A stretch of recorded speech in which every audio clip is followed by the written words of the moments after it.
விவாதிக்க தயார். நான் கேட்கிறேன், நாங்கள் இல்லாத இடங்களில் பொது மேடைகளை போட்டுக்கொண்டு முஸ்லிம்களை எல்லாம் தீவிரவாதிகளாக பேசிக் கொண்டிருக்கிற இந்துத்துவ தோழர்களை பார்த்து கேட்கிறேன், எங்களோடு நேருக்கு நேராக விவாதிக்க தயாரா?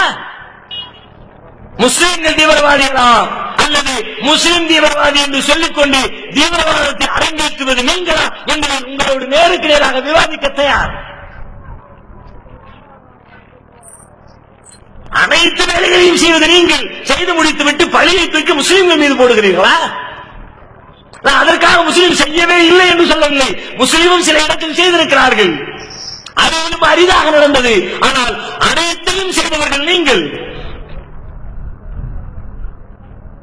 மக்களை வெறியூட்டி ஒரு கூட்டத்தை தக்க வைப்பதற்காக, குறுகிய அரசியல் ஆதாயத்திற்காக தேசத்தை துண்டாட நினைக்காதீர்கள். அப்படி துண்டுவிட்டு போவதற்கு நாங்களும் சாமானியர்கள் அல்ல, அண்ணன் தம்பிகளாக மாமன் மச்சான்களாக இந்த தேசத்து மக்களோடு பிறந்து வாழ்ந்து மடிந்து கொண்டிருக்கிற மக்கள். உன் பருப்பு 20 முடிவுரை ஆரம்பமாகிவிட்டது. வந்து 2 வருஷம் ஆச்சு. போடுற ஆட்டத்தை எல்லாம் போடணும்னு முடிவெடுத்தீர்கள். அன்றிலிருந்து இன்று வரைக்கும் முஸ்லிம்களுக்கு எதிராக எத்தனையோ வேலைகளை கையெழுத்தீர்கள். முஸ்லிம்களுடைய நம்பிக்கைகளை சிதைக்கிற காரியங்களை சட்டமாக்கினீர்கள். பள்ளிக்கூடங்களில் யோகா என்ற பெயரால் இறைவனை மட்டுமே வணங்குகிற முஸ்லிம்களை சூரியனை வணங்குமாறு கட்டாயப்படுத்தினீர்கள். ஜெயம்பு என்று சொல்லப்படுகிறவன் இறைவன் மட்டுமே என்று நம்புகிற முஸ்லிம்களை பார்த்து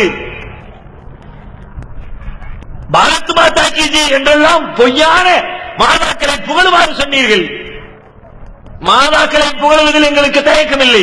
ஆனால் நீ சொல்லுகிற பாரத் மாதா எங்க இருக்கிறார்? அப்படி ஒரு மாதாவே இல்லையப்பா, கதை விடுறிய. எங்க மாதா தெரியுது, இங்க இருக்கிறவங்களே மாதா தெரியுது. நீ சொல்ற பாரத் மாதா எங்க இருக்கிறா காட்டு. அறிவோடு சொல்வதை ஏற்கிறவர்கள், அறிவச்சு சொல்வதை நம்ப மறுக்கிறவர்கள் நாங்கள்.